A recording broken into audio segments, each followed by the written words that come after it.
24/7. Check us out on YouTube, Facebook, and X. And for the premier sports talk experience, tap into our Roku channel. Start your mornings with Mac and Jack covering all the weekend sports action. Then pour a cup and enjoy all the sports you can drink on the Coffee and Sports podcast. At midday, talk sports from east to west on the Coast to Coast podcast. Followed at night by some hot girl talk with Prim and Proper Sports featuring Sonia Pearson. Talk boxing on the Gloved Fist. Yankee fans tune in for Start Spreading the News. And there's more on the College Sports Huddle and Sports Scope with Robert Butler. And that's just a sampling. There are 20 podcasts in all and 70 weekly shows giving us a 3.4-star viewer rating. To find us on Roku TV, search for National Streaming Sports on the Roku search bar. Click on the logo and you're in. For laptops, mobile phones, and tablets, download the Roku app.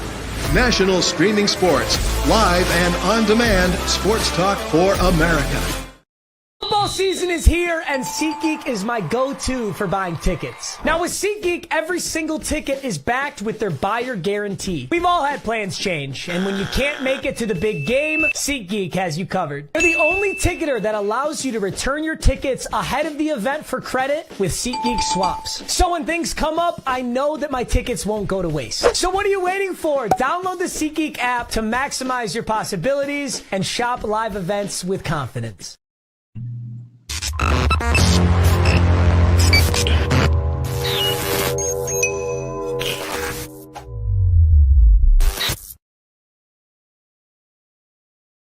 Listen, Aaron Rodgers could have called the audible if he wanted to. They wouldn't have got mad at him if he did. That's for sure. That he's when he's on the field, Aaron Rodgers, an experienced quarterbacks. Well, hell, C.J. Stroud even could do this. He could have called the audible at 3rd and 1 or 4th and 1 or whatever.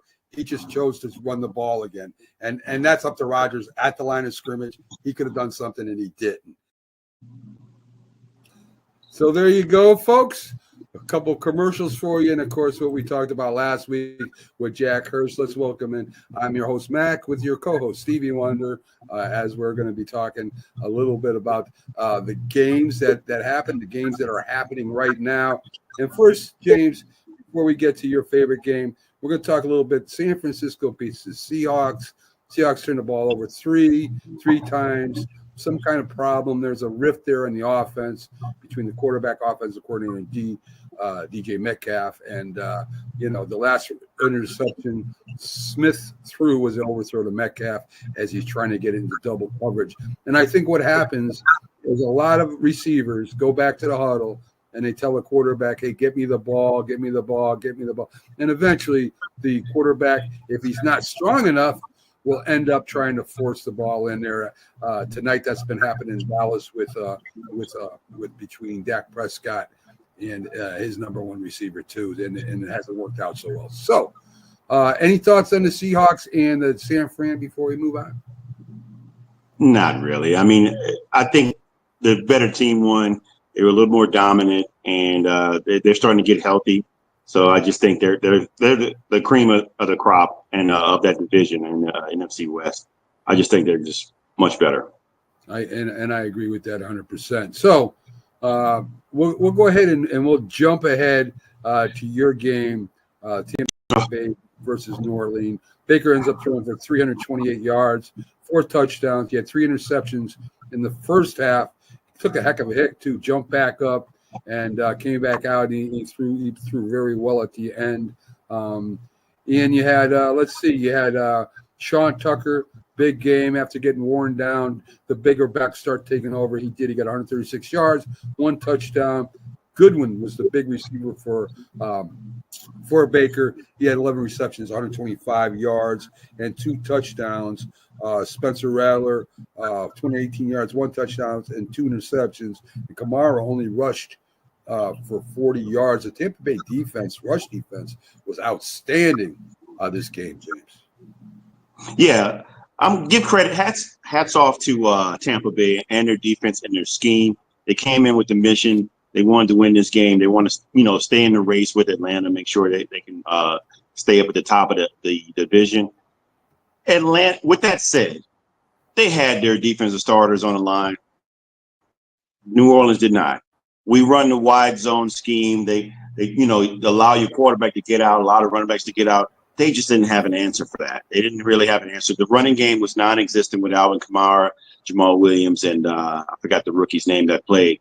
But again, hats off to Tampa Bay, man. They came to play, and they played physical football in the trenches, and they won it.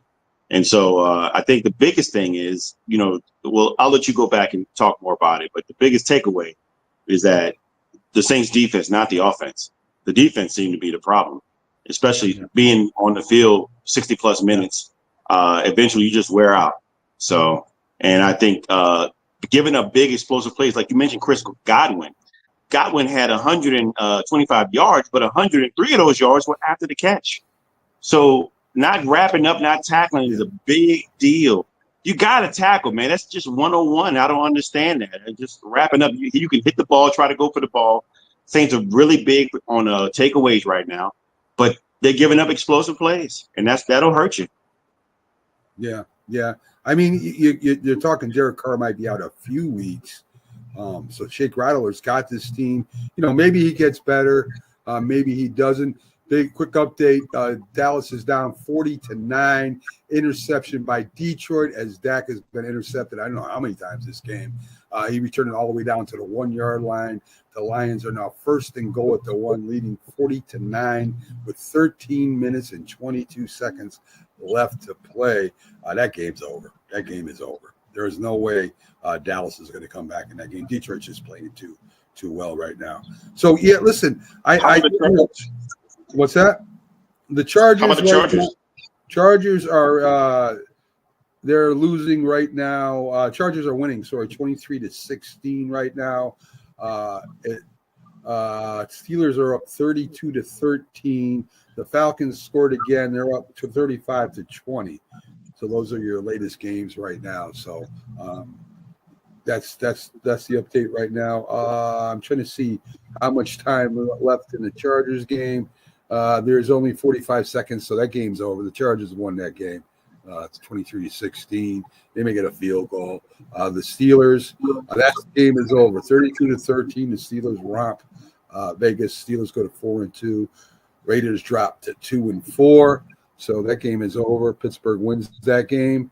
And as I said, we got a long way to go with the Cowboys. Falcons is still 5 minutes and 32 seconds left in that game as they're up 35-20.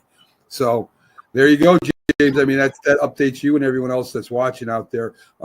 Again, you would expect Spencer Rattler to get better in the next couple of weeks, but there's no doubt that you got your number one quarterback. When he's healthy, he'll be back in there. Yeah, more than likely. Derek Carr is going to be back as a starter. He's the number one guy. He's the more experienced quarterback. He understands the offense probably a little bit better.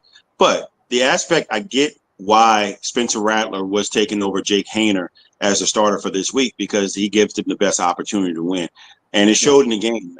He was able to complete some great throws. I mean, and mind you, he lost his first guy, his number one guy, Chris Olave. First play he threw it to him. And it was a fumble that went back for a touchdown. But another fifth-round guy stepped up. Bub Means both was drafted with another rookie with Spencer Rattler, and he showed some promise as well. Got a 45 yards and a touchdown. And I think Rattler has potential. I think the ceiling is a lot higher. So he may not come back this year once Derek Carr comes back, but they're looking at what their potential future is in Rattler. Yeah, there's no doubt. I mean, I thought Rattler was a good quarterback. He had a little problems down in college, but I thought he was a good quarterback that a lot of teams should have went up and got, and they didn't. So that's why he dropped, to the fifth round. The Lions just scored again. Cooper Rush is now warming up on the sidelines. It looks like Dak's day is over with. So 47-9 now. The Lions are up with a whole quarter almost to go. So, and I don't think Lions will slow down at all either. I mean, it doesn't matter. They run the ball, they pick up a lot of yards. They pass the ball, they pick up a lot of yards.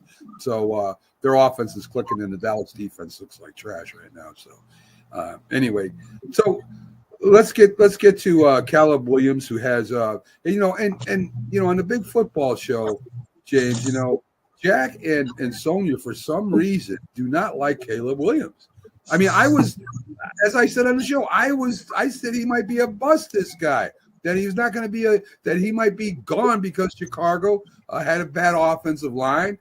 I didn't expect their defense to play this well. I really didn't. Their defense played outstanding again today. But listen, this is his second game. He's thrown for over 300 yards. He throws for 4 touchdowns and 1 interception.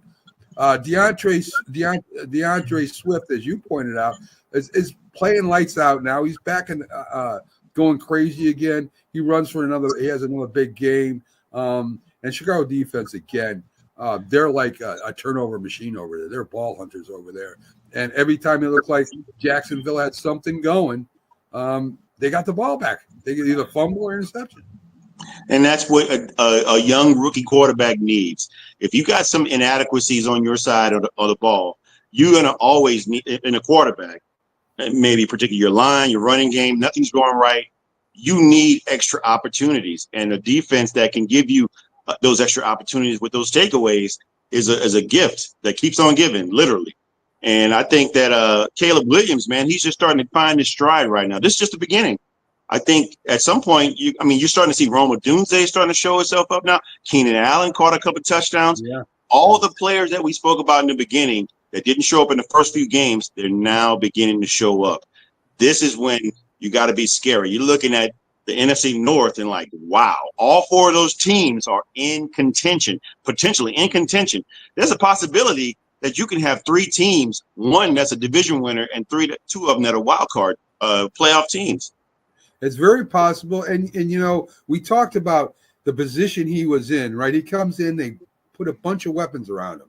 I mean, they didn't leave him out there on an island, right? And the Bears at the end of last year won, I don't know how many games in a row. They came, I think they were 8-9 or 7-10. I mean, they made a run at the end, and that was with another quarterback. So when he comes in, and they lose a game or two, and he didn't look that sharp, some people panicked. In fact, I'm there. Hey, there you go. Told you he's going to be a bust. But no, that defense plays its butt off. The weapons are coming to life, as you say, and their defense is great. So Caleb Williams and the Bears, watch out at NFC North, right? Yeah.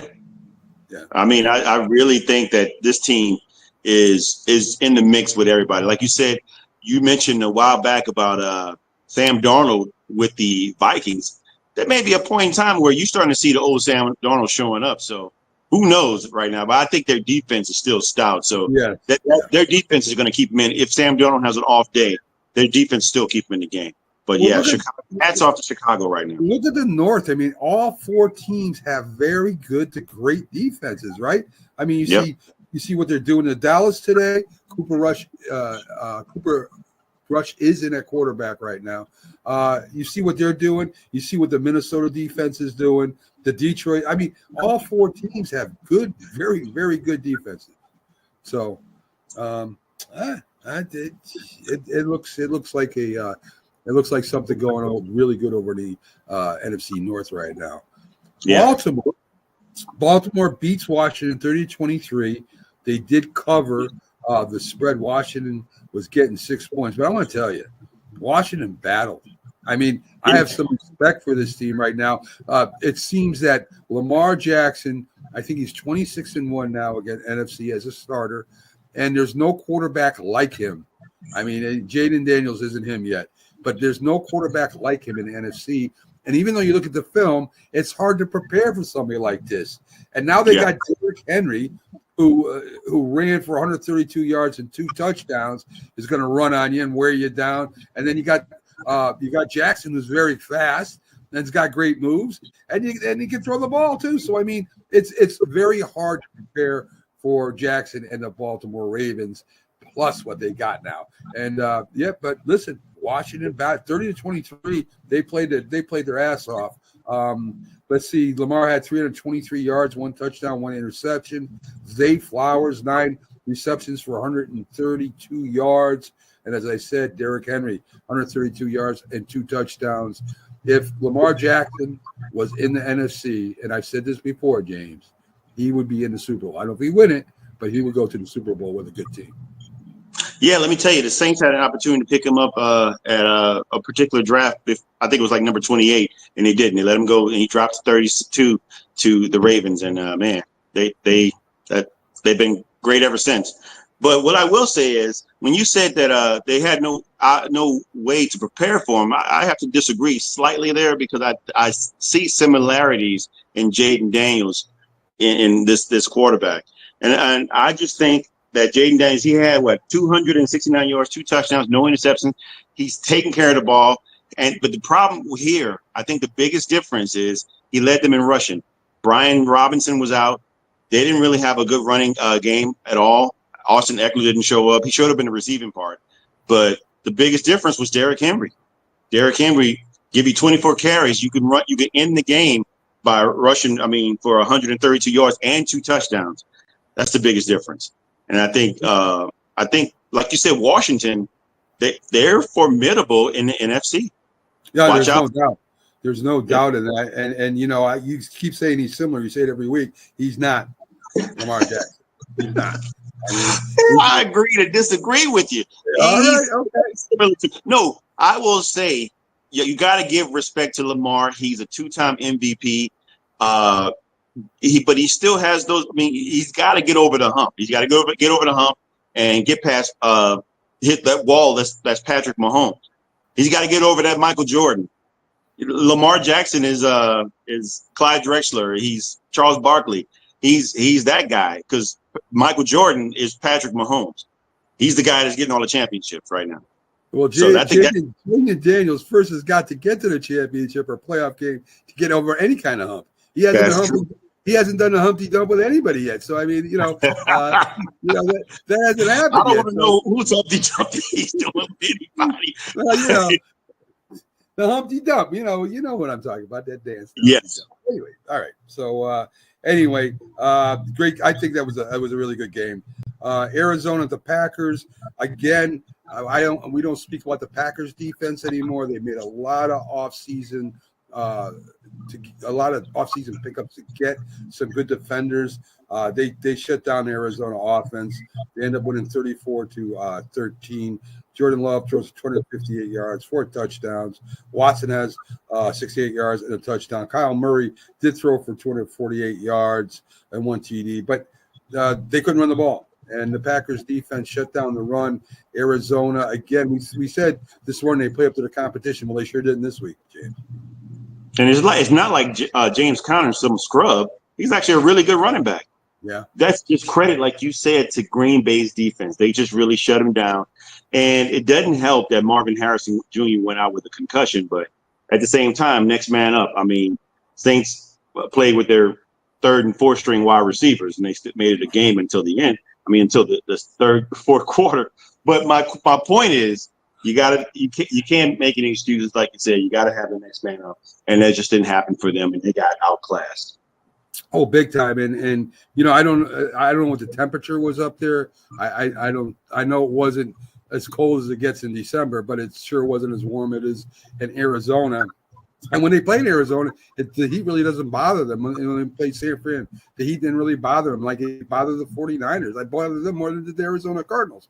So, listen, I still think Arizona's going to be up and down. I thought we thought maybe they'll be a sleeper for a playoff team. Now, if they keep playing like this, they won't be. So, they've got to really get back together again. So we already talked about your game. Let's talk a little bit about Houston. Really, they opened a can of whoop-ass on them. They won 41-21, and Patriots made a little run at the end. The game was already pretty much settled. Stroud only threw for 192 yards and 3 touchdowns. He really didn't have to do too much because Joe Mixon was back, and he ended up running for 102 yards and a touchdown. Diggs had 77 yards and a TD. So, Houston jumps out fast. Drake May comes in. Pretty good debut. 2 touchdowns, 2 interceptions. 3, huh? I don't know if it's 3 or not. 3 touchdowns, 3 interceptions? Yeah. All right, wow. So we 50-50. Demario Douglas has a touchdown and 92 yards in the loss. The Patriots, they're just not ready. And maybe Drake May does something 2-3 games down the road, but right now they're just not ready. let's see. Cooper Rush drove him all the way down the field, just like Dak has done, and threw an interception in the end zone. So it's not working for the Dallas Cowboys at all. Oh, happy birthday to Jerry Jones. He deserves his present. And McCarthy just mouthed, "Wow!"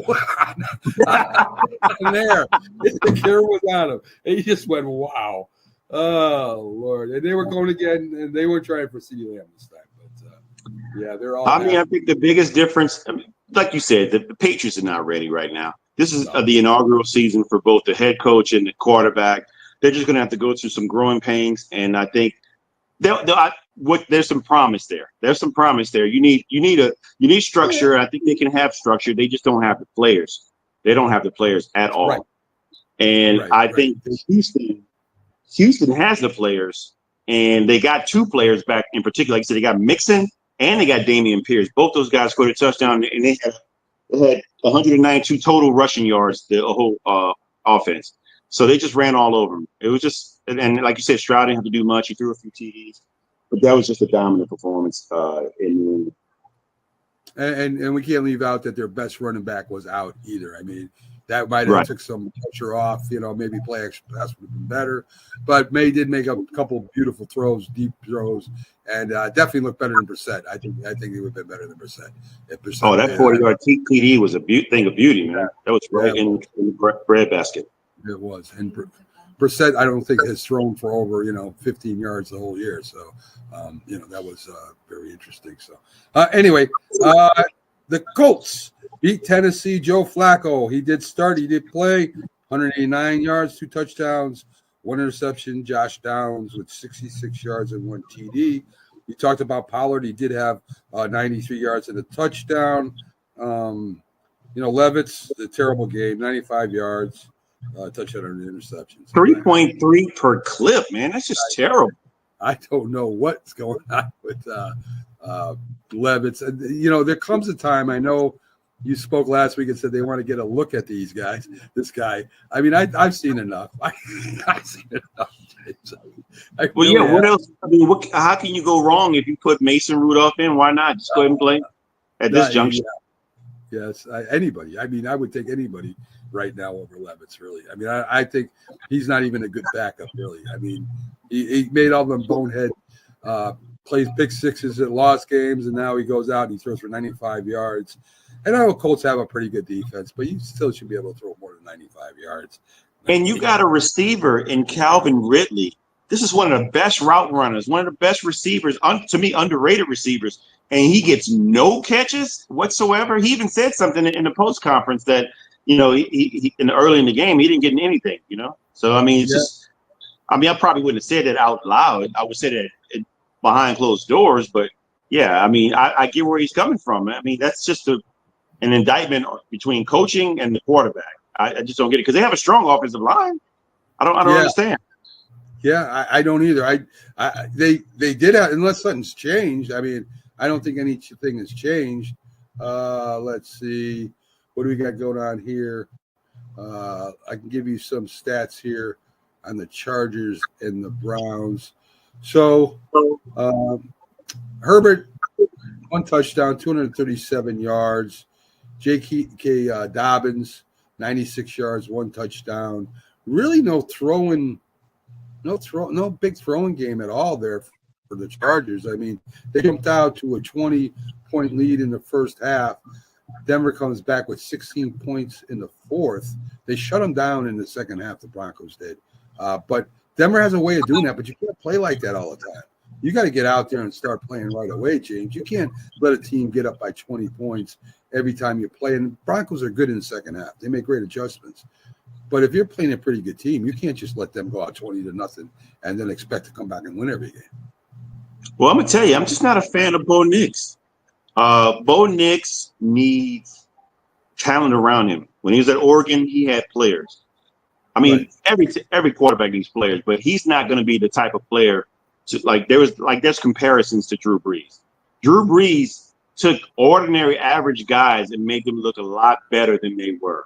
He made the offensive line look a lot better than it was. He made the receivers look a lot better. These guys were like 5th, 6th round receivers, undrafted receivers. I mean, it was rare to get a 1st round draft pick or a 2nd round draft pick receiver like Michael Thomas or I can't even think of a 1st round draft pick receiver. But he needs those guys. In order for him to be successful, he needs those type of players. He needs a CeeDee Lamb. He needs a Roma Dunze. He needs a Brock Bowers tight end. You got to have those type of players around him. Just like, to me, he reminds me of Jared Goff. Jared Goff, as long as you don't have, like I said, that offensive line held steady. They didn't have Dallas didn't have any pass rush. He carved them up. They had a good running game, and they got great receivers on the edge, and an excellent tight end, Sam Laporta. You saw that big pass. I know we didn't talk about that game just yet, but I just want to put that out as an example. Yeah, I think Bo Nix just needs that. But they got a great defense. Yeah, I mean, 23 points, you could win or lose. I mean, it's not a lot of points to give up. Bo Nix ended up throwing for 260 yards, 16 yards, 2 touchdowns, and 1 interception. It's okay. Not bad. Not great, Yeah. So, but yeah, I mean, again, I think the Charger defense holding them to 0 points for 3 quarters says a lot. I mean, I'm trying to see how about their running game. Normally, Denver has a pretty good running game. Their other running back was out. Bo Nix was the leading rusher with 61 yards. That's terrible. Yeah, that's no way. Yeah, if he's your leading rusher, you got a problem. So, and that's the thing. I mentioned earlier that you got 2 top 5 defenses going up against each other. I think the person I gave Denver the credit because they looked like they were rolling. They were holding teams down. I mean, they didn't hold J.K. Dobbins back. J.K. Dobbins got off, and he said he had 98 yards and a TD. Yeah, that's a lot. Yeah, that's the difference. Yeah. The big running back that'll wear you down too. Let's see. So let's go to the Steelers versus the Raiders. Fields with not an impressive game at all. He went 14 for 24 for 145 yards, no touchdowns. Najee Harris had 106 yards and a touchdown. Pickens only had 3 receptions for 53 yards. So offensively, the Pittsburgh Steelers really didn't do anything. O'Connell started for the Raiders, and I know, Jack was mentioning that Devontae Adams liked him more than what's his name, Mr. Mustache there. Gardner Minshew, yeah. Yes, Mr. Mustache. And Nathan O'Connell threw for 227 yards, a touchdown, interception. But really, there was nothing going on there. I went to check out the defensive stats here real quick for the Steelers because it looks like the defense just dominated this. It looks that way anyway. Let me see. Defense for the Steelers. Let's see, there's really you got 1 sack. Not really, only 1 sack. I don't know what the hell happened there. Was there some special teams play or something? I'm to wait for them highlights to come on. Let's see. Maybe it's just some turnovers or fumbles. It had to be. It had to be, or some special team play or something, because really no big stats for anybody, not offensively or defensively. So it had to be turnovers and stuff like that. Steelers are 4-2. And the Raiders now are 2-4, and they're dropping. I don't expect them really to do anything at all this year. What do you think? Do you think Antonio Pierce is he the coach for the job? Is he the head coach for that job? I think that organization. Who knows? I mean, they've always been a mercurial organization. Especially when they were under Al Davis, just win, baby, that kind of mentality. And I've heard all the bad things, how players were treated there. Who knows? I just don't think that with the way things are going right now, if they don't win, I think this is his one and done. Yeah, and they're going to go for somebody else. How much of a contract did he get? Didn't he just sign a contract? I believe so. Yes, but I mean, no. Obviously, when he was elected to be the head coach in the offseason. But yeah, especially Devontae Adams debacle. I mean, you don't like something when somebody says someone possibly getting traded. He liked it on social media. As a coach, as a head coach, you don't. Hell out of here. Oh, Lord. So the Falcons did win 38-20. That game's over. Kirk Cousins really didn't have a big game. He threw for 225 yards, 1 touchdown. Algier, I think I'm saying it right. Tyler Algier. Yep, he had 105 yards. Robinson had 95 yards. So the rushing attack was really good for them. Let's see. Drake London, 74 yards and a touchdown, which isn't bad. Kyle Pitts had 3 catches for 70 yards, 23.3 yards average. That's pretty good. Defensively, let's see. Not 1 sack. So, again, 38-20. Let me see what the Panthers had here. Andy Dalton for 221 yards, but had 2 interceptions. 2 touchdowns, 2 interceptions. That's Andy Dalton. I mean, he's an old guy. Trying. Yeah. Right? He's trying. Trevor Harper did run for 92 yards. Deontay Johnson, 6 catches, 78 yards, and 1 touchdown. So, I mean, that's what you expect out of this team. I mean, that gutsy performance. I wouldn't expect them to win that game, and I thought they would lose by more, but they kept it close for most of the game. So until late, Atlanta just pulled away. Probably those interceptions is what really cost them. I would agree. And Frank Tirzo has joined us. A huge Miami Dolphin fan, a big Tua fan too. A big Tua fan. Let's bring Frank up. What's happening? How you doing? How you doing, Frank? Hey, Frank, how you doing, my man? I'm hanging What's in up? there, man. We're just getting caught up. We're getting caught up in the late scores. That's right what now. I'm pulling up. The Cowboys.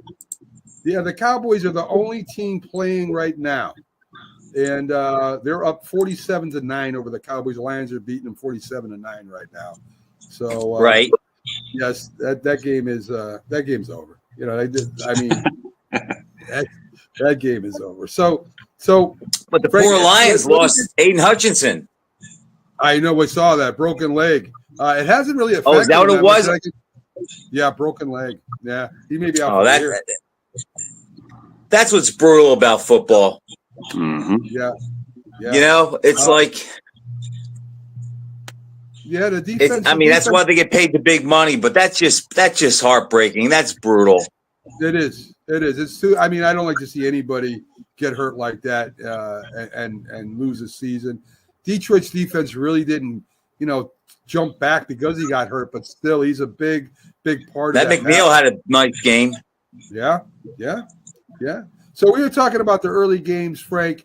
The Bears, 35-16 over the Jags. Over in London, and Caleb Williams, that young quarterback, looks pretty good. Another 300-yard game.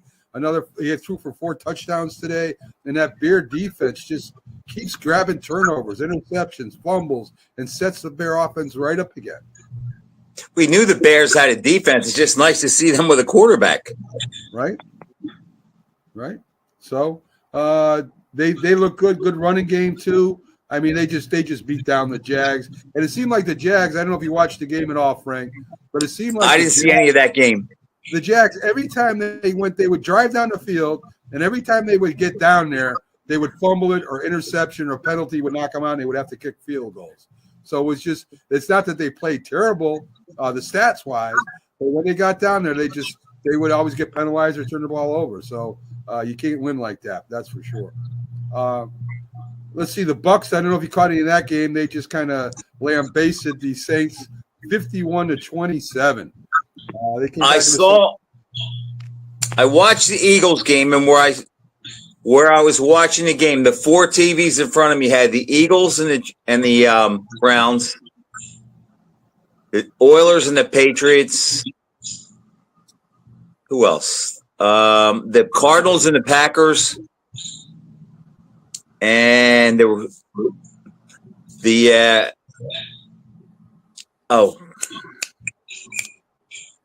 Ravens and the Redskins.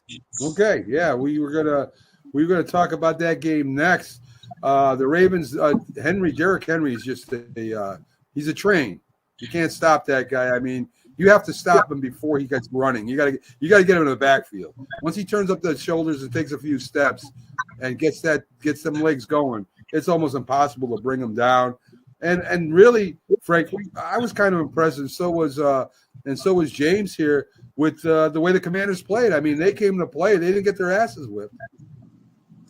No, I still slip up. I don't slip. I'm so used to saying Redskins. The Redskins are a tough team. They have a decent defense, and now they have the explosive quarterback in Jaden Daniels. I watched him at LSU. He is a one-man wrecking machine.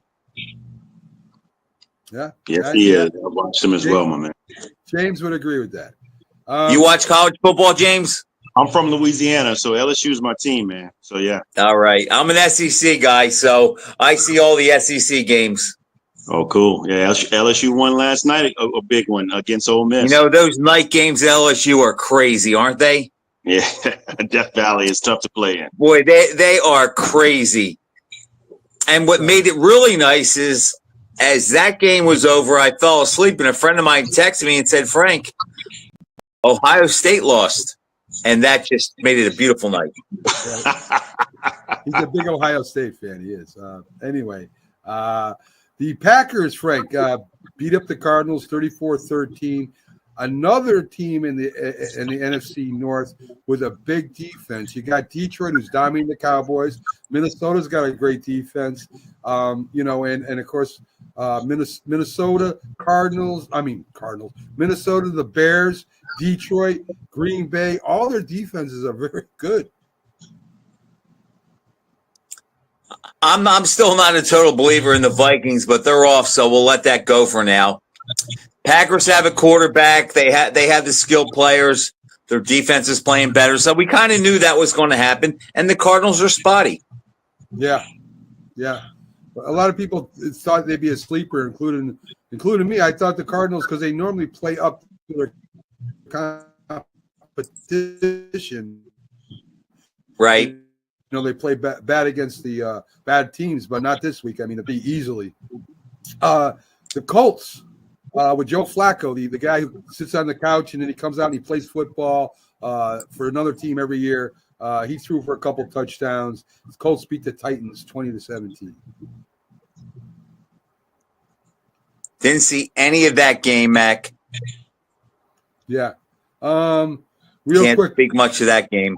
Real quick, Will Levis for the Tennessee Titans. He's been throwing a lot of pick sixes at the end of the game to lose it, and he only threw for 95 yards in this game with another interception. Titans are 1-4, and the Colts are now 3-3, and they're going to have to do something about their quarterback. Second-year quarterback, Frank. They picked him up last year in the draft. It looks like they're going to have to draft another quarterback. So Flacco, the old guy versus the young guy, and the old guy wins for once. So there you go. Flacco with another good game. Let's see, the Texans and the Patriots. Texans jumped out fast. It was pretty much listen, in the first half it was all Texas. Drake May did not look bad, Frank, for his rookie debut, right? 3 touchdowns, 3 interceptions. And I think it's going to take a few weeks for him to get down and get acclimated to playing an actual professional football game. Absolutely. Nobody comes in and lights it up off the bench. So listen, I think the Texans are still a Super Bowl contender, and the Patriots are rebuilding, as James said, and they're not going to be good for another 2 years, maybe 3. You know, that's what they're doing. So, and as long as they get some more players, which they need, they draft some players or pick some players up, then they'll improve. Right now, they got no weapons really at all over there, Frank. It's just amazing when you get a coach and a quarterback. I mean, I know they're the foundation, but if you look at the Texans, look, Stroud may be the best quarterback to come out of Ohio State, which is a low bar, but he's really playing phenomenally. And look, DeMeco Ryans, look what he's done with that team. This is his second year, right? Yeah. Okay, so last year he gets to the playoffs. They win a playoff game. This year they're going back to the playoffs. They're going to win a playoff game. They're going to make the divisional round. It's just like when you just know, you can see it when you have that right coach and quarterback. being a Dolphins fan, it's easy for me to see because I see it, because I never see it with them. I mean, they've been building this team around Tua the whole time McDaniel's been there. They've modified their draft, their salary cap, and now they have a quarterback that, look, he is not, Anthony Joshua does not have the chin of an upper class, elite, heavyweight, championship caliber fighter. He's not built for it. And Tua is not built for the NFL. And it just amazes me that a pug like me can see that and just knew. It's like, look, I know his contract's up. Don't pay him the money. Go get a second round guy or trade for a backup, because this guy's not going to play the whole year. And even when he plays, his record, he's like 6-17 against teams with a winning record. It's like, how come we can see that, but the organization of the Dolphins, no, we're going to give McDaniel the money and we're going to build a team around Tua. Now Tua, you couldn't get a third round draft for him probably. And I think McDaniel's shown that he's a coordinator, not a coach. Yes, we will get to the Dolphins, Frank. I can't wait for some more commentary on that. But the Eagles, you said you watched that game.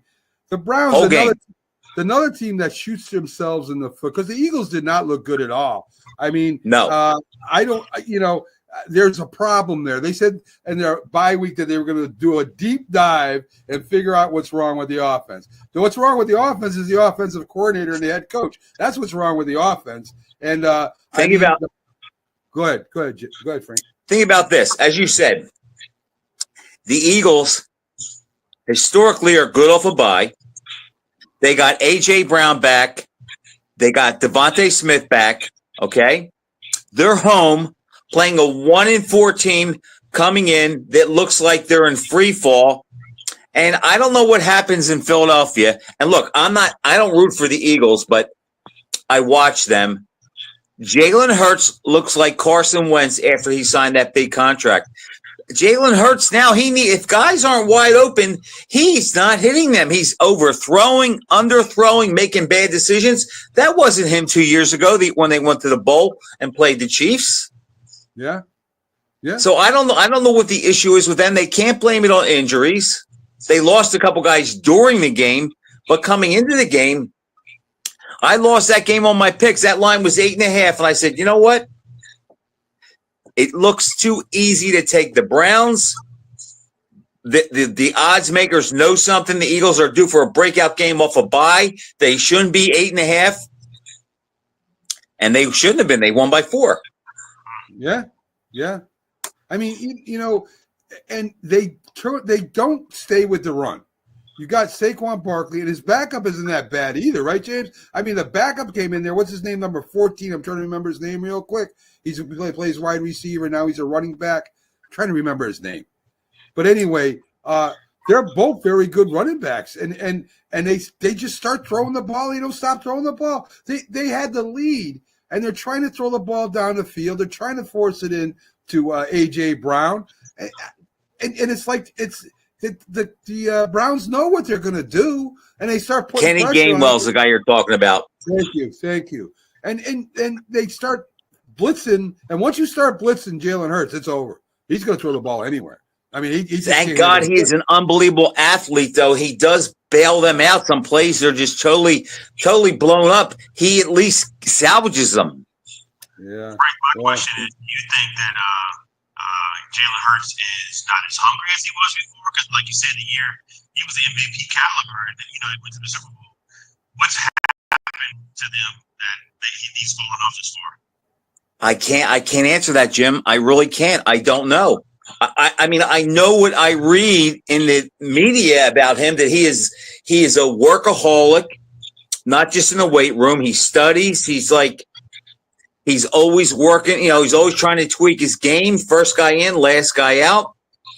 But it just seems since he signed that contract, and I was always under the assumption that if Hurts was on another team, he wouldn't be as good as he is. I think the Eagles built that team around him to get the best out of him, where passing is a luxury. It's not a necessity. And that's when that's when he burns guys. But it's like he is not the same player. And there are some people here that make an issue of the fact that when he goes off, when the offense comes off the field, he goes to the bench and he sits by himself.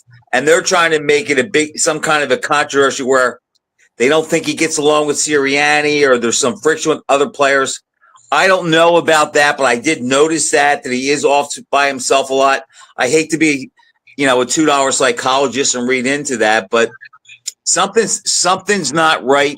And the only thing that's going to save the Eagles is they're in a bad division.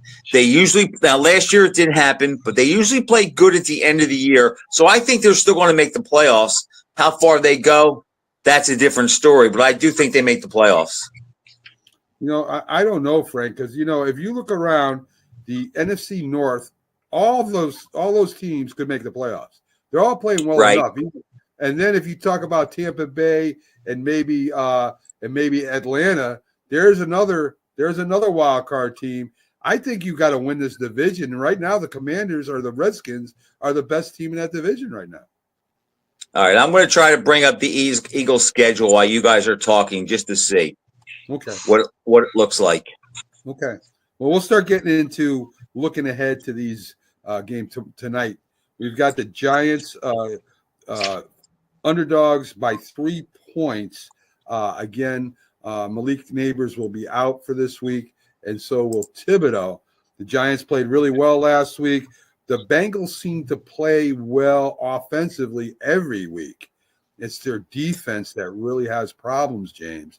And if the Giants can run the ball like they did last week, set up some play action pass for DJ, and he can run. He's one of the fastest quarterbacks in the league, and they can get that offense going and at least stay with Cincinnati.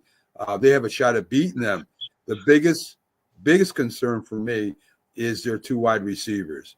You have one big one with T. Higgins, and then you've got Jamar Chase, who's almost impossible to bring down. And that's what's going to, I think, determine whether the Giants win the game or not. They're going to have to keep them in front of them. I think the Giants are going to have to be good at all aspects like they were against Seattle. Special teams was great. The offense was great. And defense was good. So you really have to I know you're missing Thibodeau and Thibodeau and Malik Neighbors. Right. People have to step up. People got to step up. Like Tyrone Tracy, the rookie. He had over 100 yards last time. Come out with 100 yards again. Control the clock. Keep Burrow and company on the sideline. And I think that's the key for success for them. But it's going to be a hard, tall ask for them. And you think, and when you think about that defense, the offensive line for the Giants is the most improved part of that team. 3 of the 5 are in the top 5 rated offensive linemen in the league. Daniel Jones hasn't been sacked. He didn't get sacked last week, and I think he only got sacked one time the week before. And their blocking for the run is improved. So, a lot of people are liking what the Giants are doing. I don't know what will happen tonight, but I think it's going to be a good game. They got to put pressure on Burrows, right? They got to sack him like they did. The lead in sacks right now at 22, the Giants do, and they're going to have to get that pressure on Joe Burrows. Right. I agree. I have the Eagles schedule up, Mac, okay? Go right ahead. Listen to this, guys. Next week at the Giants, I'm picking them to win. At the Bengals, I'll probably pick them to win that. Jaguars at home, that's a win. So now they're 4-2. Now they're 7-2. At the Cowboys, does that look like a game they can't win? Then they play the Redskins in Washington at home. That could be a loss. At the Rams, okay. At the Ravens, that's a loss. Then they have the Panthers, the Steelers, Redskins, Cowboys, and Giants. I don't know how they don't get 11 wins with that schedule. I disagree with you on a couple of those. First of all, I don't know if they beat the Giants. They barely beat them the first time. The Giants are playing not as well as they are right now. They beat them 20. You're a Giants fan. Well, I'm being realistic, Frank. I don't pick the That's like Jack scoring the fight last night, 7-5 for Beater Beef because he picked Beater Beef. I know. I'm. You ask James. I'm a very realistic guy when it comes to the Giants. I'm probably more on the side of not taking them than taking them. I'm just saying right now, Dak Prescott, played pretty well, but the Giants still only lost by 3 points. I think the Dallas He Cowboys, does historically own the Giants too. Who's that? Dak? Yeah, that is true. In fact, he historically owns all the NFC teams. If you want to talk about that, he's 12-2 against NFC teams at night, including 10 wins in a row going back to 2017. Dak Prescott owns the NFC East. So I don't think the Eagles go in there and just beat the Cowboys. Eagles got a lot of the Eagles problems. have 12 games left. Right. Okay. To make the playoffs, how many you think you need to win? 11? I don't know. Okay, and they have 3.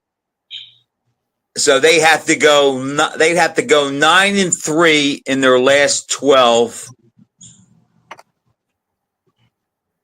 I wouldn't be surprised if they did that.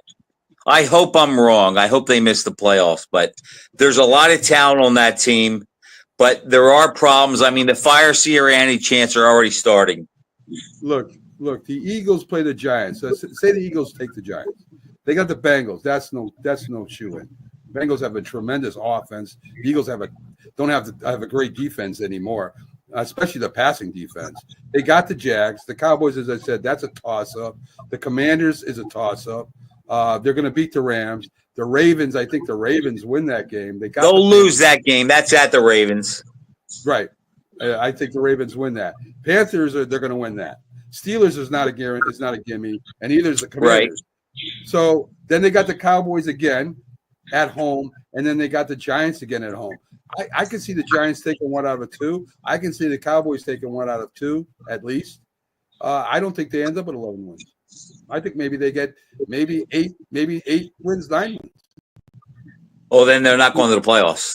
I mean, there's just too many problems there with that Eagle locker room, Frank. I don't know what's going on there. It's hard to argue that. I don't know what's going on with them. So I think Dallas they may start having some kind of upheaval now too, since they got whipped that bad. But the Commanders' locker room and the Giants' locker room right now are fine. So a lot has to do not with talent, but the chemistry of the team, right? We know that a lot of teams that are talented don't win. The teams with chemistry win the games. Kansas City showed that last year, right? I mean, they didn't have the most talented team, but they still go to Super Bowl, and the chemistry between the players and the leaders on that team, they won the Super Bowl. So I think it's a lot more to do with the chemistry than talent, Frank. Well, as far as the Chiefs go, they have the best coach and best quarterback in the game. Yeah. So that's a nice start. Yeah, I wouldn't disagree with that, but they sure didn't have the best receivers. And last year, they probably had the best defense, though. So their defense was a difference maker, and it has been this year too. I would agree with that. I think they're carrying them right now with the way the receivers are. I mean, Patrick Mahomes does not look good this year. He's one of the leaders in interceptions. So I mean, 6-6, yes. Yeah. Chris Jones is the stud. Big time. Yep. Big time. And that defensive backfield for the Chiefs is no joke either. So we got Monday night, and Jack really believes that the Jets are going to win the Super Bowl again. He says he doesn't, but he does. I know he does. And they're going against the Buffalo Bills without Robert Saleh gets fired. And we got Aaron Rodgers with a ton of pressure, and he played terribly. He's probably I think he's like the 29th rated quarterback in the league this year. He's really having problems, and I don't know. 3 picks last year. That's not him. I mean, last week. No, I mean he's just, and that's not just last week, Frank. He hasn't been playing good all year, really. If you want to be honest, I mean he's not playing like he was. He looks like an old guy out there that's hurt, and it's. And their running game isn't doing what it did last year. Their defense is not like they were last year either. I mean, they're not as stout as they were last year. And they're going against a Buffalo team in Giant Stadium. And Josh Allen, for some reason, Buffalo Bills always beat the Jets. And I don't know what's going to happen, but I'll tell you right now, the Jets have a chance of losing. They really do. And the Bills lost last week. It's a big game for the Bills. Huge game for the Bills. So the best player on the field is on the Bills. So, yeah. if the Jets win, I'll be shocked.